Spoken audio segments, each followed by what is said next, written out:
Assalamualaikum dan selamat pagi. Hai, berjumpa lagi pada hari ini. Baiklah, pada hari ini kamu akan belajar kemahiran membaca, iaitu di bawah tema yang keempat, waspada selalu, di bawah tajuk beriadah dengan selamatnya.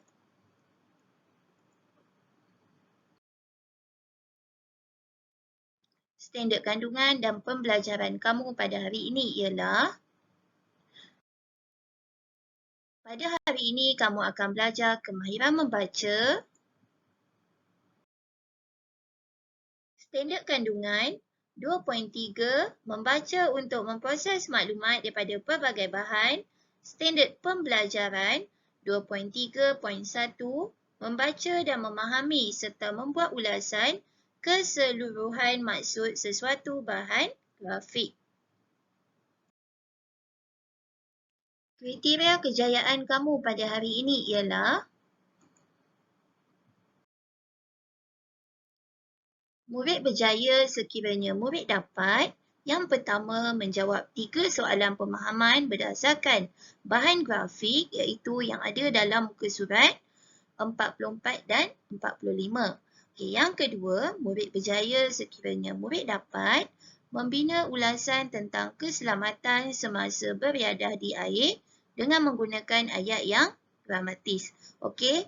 Dekat sini, kamu perlu membina satu karangan yang lengkap dengan menggunakan ayat yang gramatis. Okey, berdasarkan bahan daripada buku teks, muka surat 44 dan juga 45, iaitu keselamatan di air. Baiklah, ini adalah petikan daripada buku teks, muka surat 44 dan juga 45. Okey, pada hari ini kamu akan belajar keselamatan di air. Apakah keselamatan yang perlu kamu amalkan semasa kamu berada di air ataupun semasa kamu beriadah di air? Okey, contohnya di sungai, di air terjun ataupun di laut. Okey.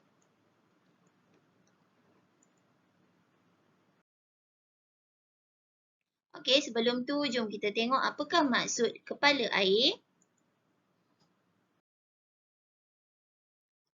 Baiklah, kita akan tengok apakah maksud kepala air. Okey. Kepala air bermaksud gelombang aliran air. Gelombang aliran air yang mengejut dalam kuantiti yang banyak. Okey, berlakunya gelombang aliran air yang mengejut. Maksudnya secara tiba-tibalah dalam kuantiti yang banyak. Okey, dia mengalir daripada hulu sungai ataupun di hujung sungai lah atau air terjun ke sungai utama. Okey. Kemudian, kejadian ini berpunca daripada hujan lebat yang turun di hulu sungai. Okey, apabila berlakunya hujan lebat, maka boleh berlakunya kepala air. Okey, jom kita tengok contoh fenomena kepala air. Baiklah, apakah tanda-tanda yang menyebabkan berlakunya kepala air? Okey, dekat sini cikgu kongsikan 3 tanda fenomena berlakunya kepala air. Yang pertama, keadaan langit yang gelap di hulu sungai disertai dengan bunyi guruh yang kuat. Okey, maksudnya dekat situ kita dah boleh agak dah yang akan berlakunya hujan yang lebat. Okey, kan tadi cikgu dah terangkan kan macam mana boleh berlakunya kepala air disebabkan oleh hujan yang lebat. Jadi, ini adalah tanda-tanda sebelum berlakunya kepala air. Kamu akan dengar bunyi guruh yang kuat dan juga keadaan langit menjadi gelap. Okey, itu menunjukkan yang akan berlakunya hujan yang lebat. Okey, yang kedua ialah bunyi dentuman gerakan batu-batu dan air dari hulu sungai. Okey, contohnya lah waktu kamu tengah mandi. Okey, tiba-tiba kamu ada dengar bunyi gerakan daripada batu-batu dan air dari hulu sungai. Okey, itu dah menunjukkan yang kemungkinan akan berlakunya kepala air. Jadi, apa tindakan yang perlu kamu buat? Okey, kamu perlulah segera untuk keluar daripada air tersebut. Daripada sungai, daripada air terjun ataupun daripada laut. Okey, yang ketiga ialah air sungai berbuih dan meningkat secara tiba-tiba. Okey. Sebelum berlakunya kepala air ni, kamu akan tengoklah waktu kamu mandi tu, kalau kamu tengok tanda-tanda air sungai tu berbuih ataupun dia meningkat secara tiba-tiba, itu menunjukkan yang akan berlakunya kepala air. Jadi kamu kena cepat-cepat keluar daripada sungai tersebut.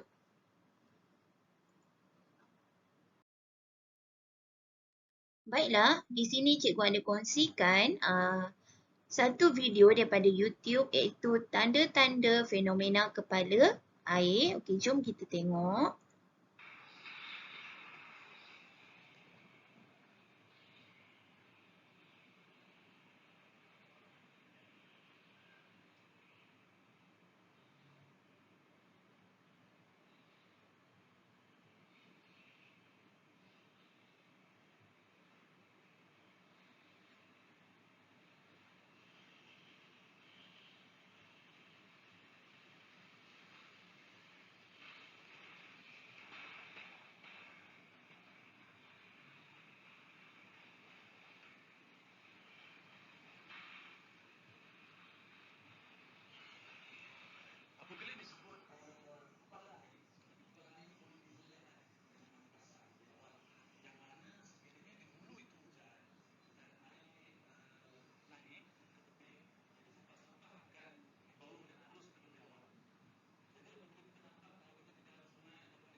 Baiklah, berdasarkan video yang kamu tengok sebentar tadi, okey, kamu boleh nampak kepala air ni berlaku disebabkan oleh hujan yang lebat di hulu sungai. Okey, sebelum kamu tahu berlakunya kepala air, okey, kita akan nampak tanda-tanda.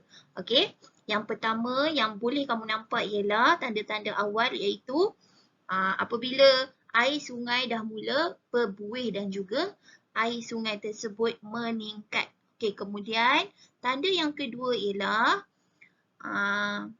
aliran air sungai tersebut akan membawa daun-daun ataupun rumput yang segar. Okey, kemudian berlakulah satu gelombang air yang besar di mana akan membawa pokok-pokok, bukan pokok dia akan membawa sampah-sampah lah, contohnya pokok daripada batang daripada pokok, okey, batang-batang pokok, daun-daun dan sebagainya lah, batu-batu, okey. Dan apabila berlakunya kepala air ni akan menyebabkan nyawa kita terancam. Jadi sebelum berlakunya kepala air, kita perlulah cepat-cepat untuk naik ke darat apabila kamu dah mula nampak tanda-tanda awal. Okey, jangan tunggu sampai bila berlakunya gelombang yang besar baru kita nak naik. Okey, memang dah tak sempat. Okey, kita teruskan video tersebut.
Baiklah, dalam video ni juga ada dikongsikan langkah-langkah keselamatan yang perlu diambil semasa kita melakukan aktiviti air. Okey, yang pertama contohlah antaranya ialah ibu bapa memainkan peranan yang sangat penting. Okey, di mana ibu bapa perlulah memastikan keselamatan anak-anak semasa bermain air. Okey, yang kedua kita perlulah melihat cuaca. Okey, kalau kamu tengok cuaca mendung, okey janganlah bermain air waktu tu.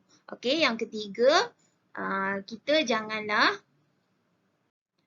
kita jangan bermain di kawasan air yang dalam. Okey.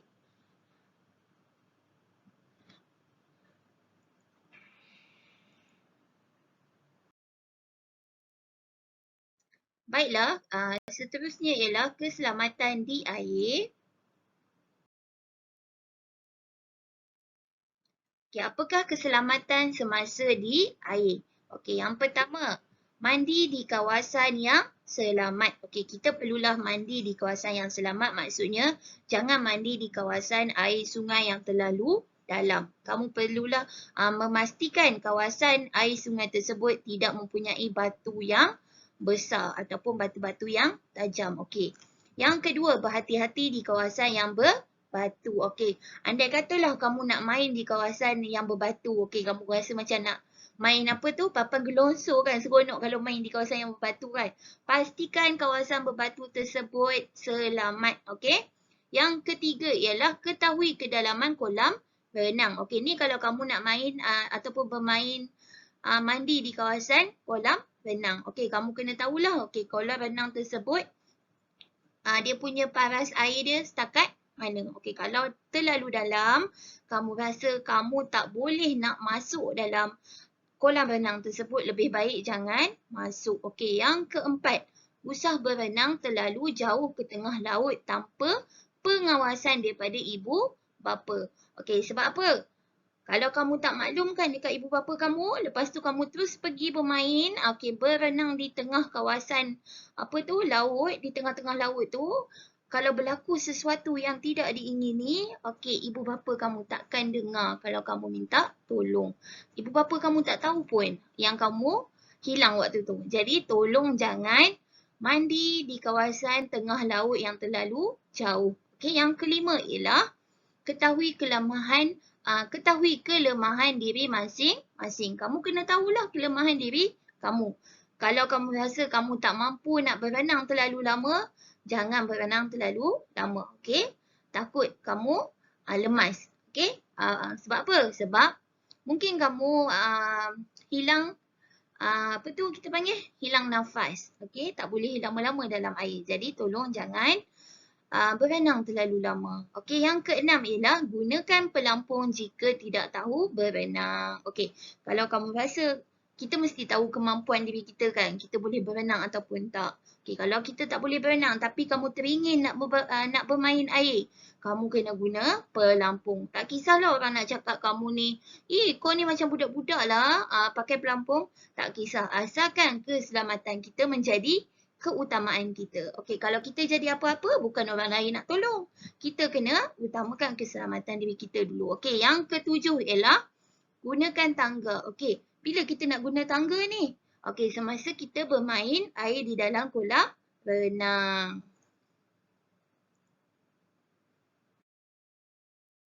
Baiklah, itu sahaja penerangan cikgu mengenai tajuk kita pada hari ini iaitu keselamatan di air. Okey, tugasan kamu pada hari ini. Kamu ada dua tugasan. Okey, yang pertama. Okey, kamu ada dua tugasan. Okey, yang pertama, kamu perlu jawab 3 soalan pemahaman. Okey, yang kedua, soalan pemahaman tu nak ambil daripada mana? Okey, daripada buku teks muka surat 44. Okey, jawapan dia berdasarkan petikan buku teks muka surat 44 dan juga 45. Okey, selain daripada petikan buku teks, kamu boleh juga cari jawapan melalui daripada Google ataupun daripada video yang cikgu kongsikan tadi, video YouTube tadi. Dalam tu pun ada jawapan. Okey, tugasan yang kedua ialah kamu perlu membina ulasan yang lengkap menggunakan ayat yang dramatis. Okey. Okey, ulasan ni kamu perlu bina berdasarkan keselamatan isi-isi tersurat daripada petikan buku teks muka surat 44 dan juga 45 iaitu keselamatan di air. Okey. Daripada petikan buku teks muka surat 44 dan juga 45 tu iaitu keselamatan di air yang cikgu dah terangkan dalam slide yang sebelum ni. Okey, ada 7 isi tersirat. Okey, ada 7 isi tersirat. Okey, isi IT isi tersurat IU lah. IU kan, IU. Okey, sorry lah. Apa tulisan buruk. IU ya, isi tersurat. Okey, kalau isi tersirat IS. Okey, isi tersurat IU. Okey, ada 7 isi tersurat. Okey, kamu tak perlu ambil ke-7 isi tersebut. Cikgu cadangkan kamu hanya ambil 3 ataupun 4 isi tersirat. Tersurat, maaf. 3 atau 4 isi tersurat. Okey. Lepas tu, kamu perlu masukkan isi tersirat. Okey, berdasarkan isi tersurat yang kamu tulis. Okey, isi tersirat kamu huraian ataupun contoh. Baiklah, penutup untuk ulasan tak wajib. Okey, kalau kamu dah kira patah perkataan, kamu tengok dah cukup 80 hingga 100 patah perkataan, jadi kamu tak perlu masukkan penutup. Kalau tak cukup patah perkataan, baru kamu masukkan penutup. Dan penutup tu akan dikira sebagai isi tersirat. Okey, jelas?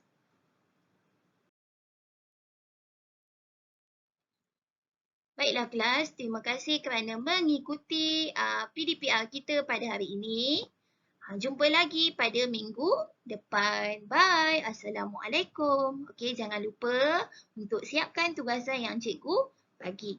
Ingat satu pesanan cikgu, jangan amalkan sikap suka tangguh kerja. Okey, kalau kita nak berjaya, kita kena rajin.